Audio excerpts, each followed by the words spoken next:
Hello everyone, happy Wednesday. Thank you for taking a few minutes to view this video today.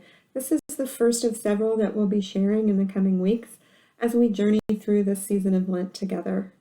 We will be uplifting a prior Metro grant recipient each week as a way of demonstrating how Metro does make impacts with our churches, through our churches and organizations, by our grants program.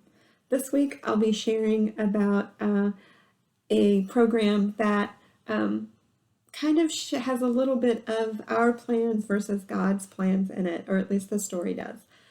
So along with that, I'm going to be reading from Proverbs chapter 16, verses 1 through 9, and I'm reading from Eugene Peterson's The Message. Mortals make elaborate plans, but God has the last word. Humans are satisfied with whatever looks good. God probes for what is good. Put God in charge of your work, then what you've planned will take place. God made everything with a place and a purpose. Even the wicked are included, but for judgment. God can't stomach arrogance or pretense. Believe me, he'll put these upstarts in their place. Guilt is banished through love and truth. Fear of God deflects evil. When God approves of your life, even your enemies will end up shaking your hand. Far better to be right and poor than be wrong and rich. We plan the way we want to live, but only God makes us able to live it. So back in 2019, Metro challenged or put an offer out there to the churches of the Central District, asking them to reach out to schools in their neighborhood for collaboration and partnership, and then make a grant application for a program or project that they might be able to do together. We had lots of churches respond to that, and we awarded some small grants towards some really amazing programs. One of the churches that responded was Grace United Methodist Church.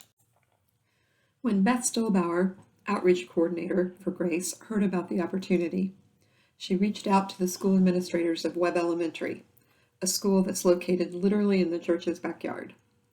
Beth asked what the school's teachers, staff, and students most needed.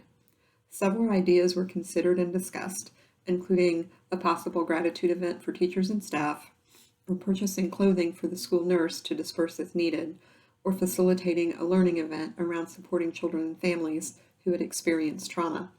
Angie Clendenning, Webb's school counselor, approached Beth and said, "What we really need is a sensory room."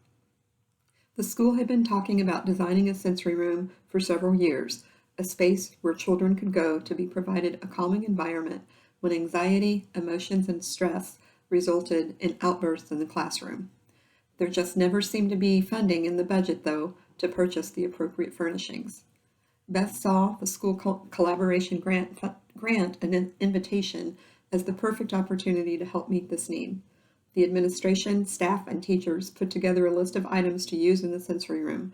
The must-have items included a steamroller, or a hugging device, balancing pads, weighted balls, stuffed logs, a beanbag chair, fidget and puzzle boards, and a hammock swing.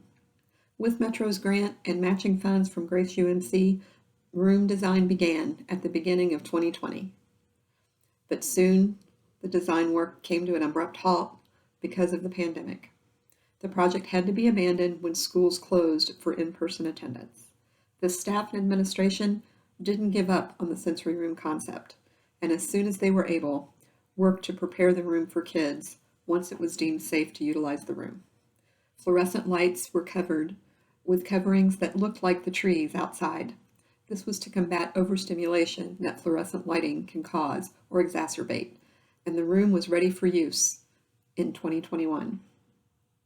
The sensory room has since become an integral part of the learning experience for many of Webb's students. The room is an intentional and proactive tool to temper kids' outbursts. Prior to the sensory room, a child's anxiety, emotions, or overstimulation would often lead to an outburst that could be violent in the classroom, resulting in the child being sent to the office and often home.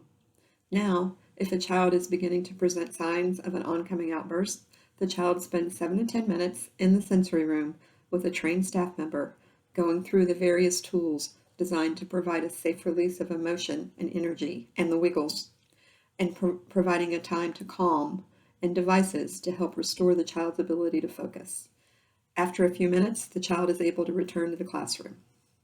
School principal Cole Zook spoke at Grace a few months ago and expressed his and the school's gratitude for the relationship between Grace UMC and Webb Elementary, and thanked Metro Ministries for helping initiate the Sensory Room project.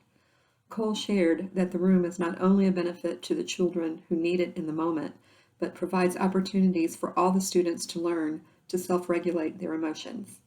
While the pandemic may have delayed the school's dream for a safe space for students to decompress, the sensory room is very much a reality today, and a blessing to the students, the teachers, and the whole